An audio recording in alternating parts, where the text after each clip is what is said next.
Capítulo 3. Sem desculpas. Às vezes, não gastamos a nossa energia em fazer, mas em explicar por que não fazemos. O autor. Com exceção de Jesus, nunca houve um ser humano na face da terra que não tenha errado, desde o escritor dessas palavras ao leitor das mesmas. Todos, em algum momento das nossas histórias, erramos. O que faz a diferença na vida de uma pessoa, então, não é nunca ter errado, mas sim reconhecer seu erro e mudar sua postura. Errar faz parte da vida, porém continuar no erro faz parte da morte. Diante desse fato, por que tantas pessoas ainda continuam o erro? A resposta para essa pergunta pode estar resumida em uma simples palavra: desculpas. Segundo o dicionário Aurélio, uma das definições da palavra desculpa é uma transferência de responsabilidade ou culpa, ou seja, quando alguém erra, em vez de assumir sua responsabilidade, transfere a mesma para outra pessoa ou algum outro fator. Quem age assim, imagina que se a sua responsabilidade não é assumida, o erro está justificado. A primeira desculpa da história acontece no Jardim do Éden, quando Adão e Eva erram e Deus foi ao encontro deles. Adão logo diz que foi por causa de Eva e Eva diz que foi por causa da serpente. Nenhum dos dois assume a autorresponsabilidade. Aliás, é impressionante perceber quantos jardins de casamento estão sendo destruídos não por causa dos erros, mas porque o marido ou a esposa não assumiram a devida culpa. Na Bíblia, vemos grandes homens que poderiam ter dado desculpas para agir erroneamente, todavia não fizeram. Sadraque, Mesaque e Abidnego, por exemplo, tinham a morte numa fornalha como boa desculpa para negar a Deus e não morrer.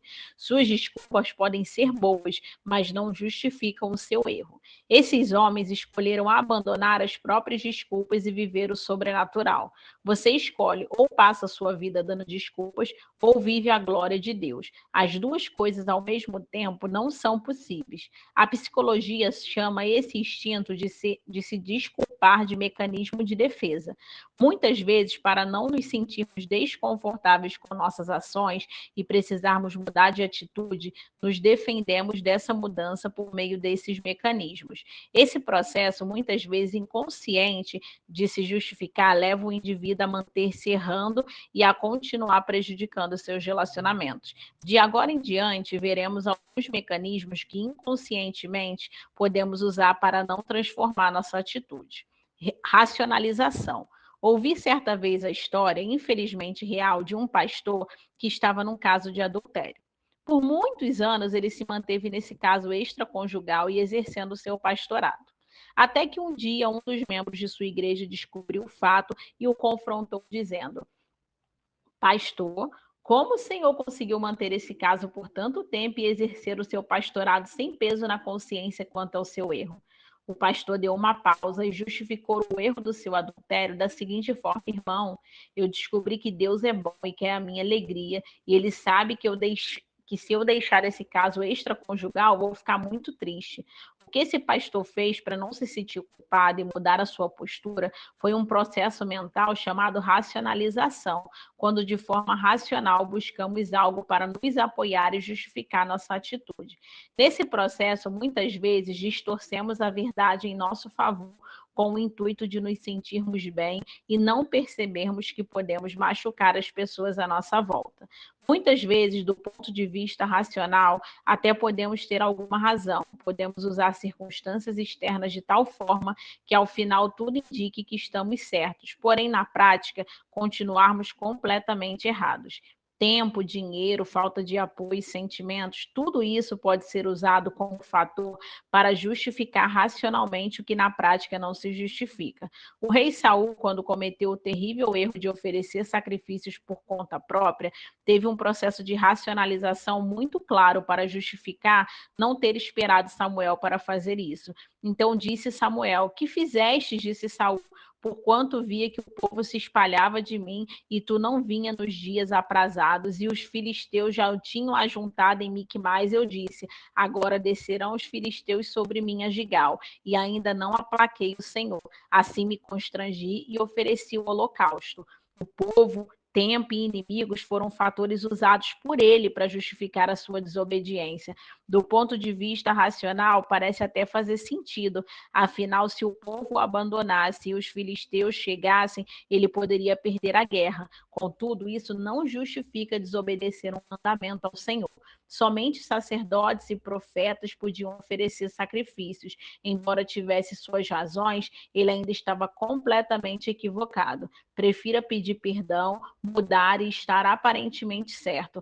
Não catalogue no processo mental justificativas plausíveis quando algo ruim que praticou. Apenas assuma e veja o que pode fazer para melhorar a sua situação.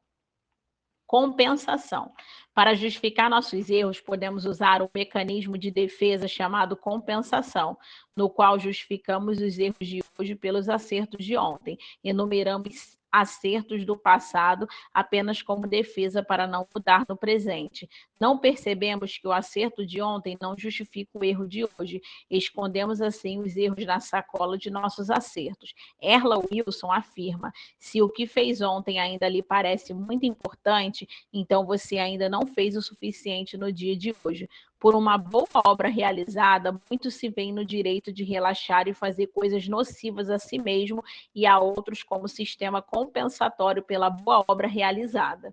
Alguns pais de família, quando confrontados pela esposa e filhos sobre a ausência dentro de casa, dizem: mas eu tenho trabalhado e dado o melhor para vocês. Esposas que, para compensar o desleixo com a vida sexual no casamento, estão sempre prontas a ajudar e estar com o marido onde ele quiser.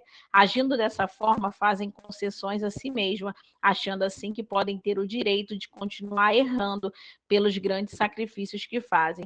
Não percebe que estão machucando pessoas e perpetuando os próprios erros por meio dos acertos. Isolamento. Com o intuito de responder à responsabilidade, muitos usam o isolamento como arma. Fecham-se em seus quartos ou atividades apenas como mecanismo de defesa. Algumas delas até reconhecem o próprio erro, mas não querem lidar com isso de forma objetiva. As mesmas, em sua solidão, se martirizam pelo que fizeram, se punem, porém continuam com a mesma prática equivocada. O que essas pessoas parecem não perceber é que sem pessoas à sua volta para apoiá-la e sem lidar com o erro, elas fazem do seu isolamento um ambiente terrível, acabam se autodestruindo e machucando as pessoas ao redor delas. Muitos que escolhem o isolamento como fuga entram em ciclos de autocondenação que podem gerar depressão e até mesmo desejo de se matar. O profeta Elias, quando foi afrontado por Jezabel, escolheu o isolamento como postura para não lidar com a situação. Numa caverna, solitário, começou a achar que era o único que professava a fé naquele tempo. Sentindo-se ainda mais sozinho, teve vontade de se matar. Na caverna da solidão, muitas vezes não lidamos com o problema e acabamos fazendo de nós mesmos o problema. Nessa atmosfera, vícios podem ser usados como forma de se sentirem acompanhados por algo e terem algum tipo de prazer enquanto estão a sós. Bebidas, internet, pornografia, comida, videogame pode ser instrumentos de se tornar mais prazeroso o fato de estar sozinho. Neste processo, muitos prolongam ainda mais o tempo de estarem sozinhos. Assim, os problemas permanecem sem serem confrontados e as pessoas que precisam de uma mudança de postura continuam machucadas ao seu redor. Projeção. Um pastor foi aconselhar um casal que estava prestes a se divorciar. Então, ele teve a ideia de conversar com um dos dois separadamente. Quando questionou a esposa sobre a razão do divórcio, a mesma disse: pastor, Efésios capítulo 5 diz que a mulher deve ser submissa ao seu marido e que o marido deve amar a sua esposa. Mas como vou me submeter a um marido que não me ama? Depois ele foi ao marido e fez a mesma indagação. Ele respondeu: pastor, Efésios 5 diz que o marido deve amar a sua esposa e que a esposa deve ser submissa ao seu marido. Mas, pastor, como vou amar uma mulher insubmissa e rebelde? O que esse casal estava fazendo é exatamente o mecanismo da projeção, colocar no outro a responsabilidade de não agir.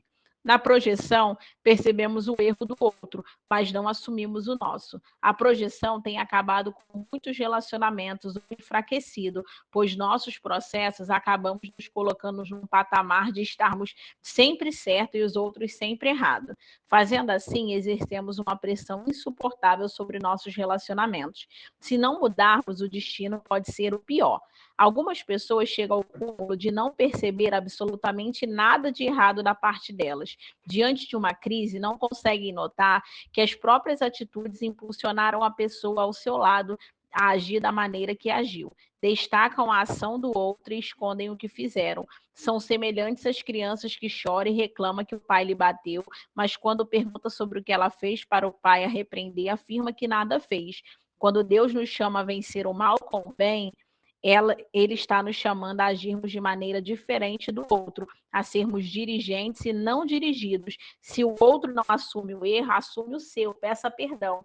Assim, é possível que o outro se sinta à vontade para assumir o erro dele. Na verdade, muitos conflitos terminariam de uma das partes envolvidas simplesmente dissessem logo de início: eu errei. No entanto, quando duas pessoas usam o mal da projeção, não há espaço para o bem vencer. Na verdade, quando devolvemos o erro na mesma moeda, estamos caminhando para manter o problema na mesma esfera ruim. Assumo que fez, talvez o outro tenha tido uma parcela maior de responsabilidade, porém você certamente tem a sua. Trabalhe assumindo algo errado que fez, talvez você tenha errado o tom da voz, na maneira como falou algo, na hora que aquilo foi dito. Não projete apenas ao outro a culpa, pois fazendo assim, nos defendemos da mudança e atacamos terrivelmente o outro. Apatia. Uma das definições de apatia no dicionário é indiferença, ou seja, não faz diferença para mim o que fiz ou deixei de fazer. Por isso, não me interesso. Na apatia, não há interesse por agir, pois há uma crença de que a ação não faz a menor diferença para a mudança de uma situação. Quem está apático age sem ânimo e acaba vendo suas ações baseadas na apatia não redundar mesmo em algo significativo, pois está sendo feito sem intensidade. Quando a pessoa não vê resultados, acaba ficando ainda mais apática, fortalecendo assim seu estado. Quando uma pessoa nessa condição é aconselhada a tomar uma atitude, ela não discorda, mas faz de sua indiferença o apoio para não agir. Respostas como eu já sei, mas todo mundo já fez isso, você tem razão, são apenas colocações feitas para que a pessoa pare de insistir sobre o assunto. Enquanto debaixo da apatia, ela continua sem agir. O pastor Márcio Valadão expressa que a apatia é desistir sem lutar e acreditar que nada pode mudar a situação. Por essa razão, o apático silencia quando devia estar gritando, deita quando devia estar correndo, retrocede em vez de avançar. Suas ações não acompanham as necessidades de sua existência, porque ele, por uma série de fatores, acredita que elas não fazem tanta diferença. Se você já lidou com alguém apático, pode ter experimentado uma rejeição, pois por meio de suas ações ou falta delas, você achou que a sua vida não interessava muito a ele. Por isso que num aconselhamento de casais é preferível ver o cônjuge irritado ou com raiva do outro, pois ainda existe um sentimento que mexe com ele. Contudo, quando vemos a indiferença, percebemos que a situação é muito séria. Muitas vezes o estado apático não tratado se torna um ambiente final para a desistência. O divórcio vem, em alguns casos, não depois de uma briga, porém depois de um estado de apatia, onde ambos não demonstram mais se importar com o outro a ponto de querer agir para mudar a situação. Por experiências passadas ruins ou pelos estados emocionais do presente, a apatia pode se alojar e passar uma mensagem de rejeição às pessoas à sua volta. O estranho disso é que, em alguns casos, essa mensagem não é verdadeira. A pessoa valoriza sim os outros, entretanto, pelo seu estado, suas ações parecem dizer o contrário. Se você está percebendo um estado de apatia, busque a ajuda das pessoas, busque a Deus, pois a apatia de hoje pode resultar em morte amanhã. Hora de agir. Você tem usado algum desses mecanismos? Você Tem racionalizado, buscando compensar ou jogando a responsabilidade em alguma circunstância externa? Tem projetado culpa em outros, se apoiado na sua apatia para não mudar, usando o isolamento como fuga? Pense bem, pois enquanto permitirmos que as desculpas nos defendam das mudanças, continuaremos os mesmos e nossos relacionamentos permanecerão na mesma direção de sempre. Se desejar realmente mudar, faça um exercício prático ainda esta semana. Faça uma autocrítica e enumere no papel seus defeitos. Depois pergunte também seus defeitos a 3 pessoas próximas a você.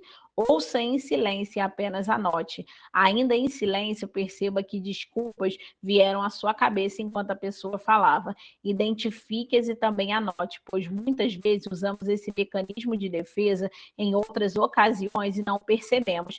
Quem sabe, ao fazer isso, você perceberá que a mudança que tanto você quer nos seus relacionamentos interpessoais passa pela sua transformação pessoal.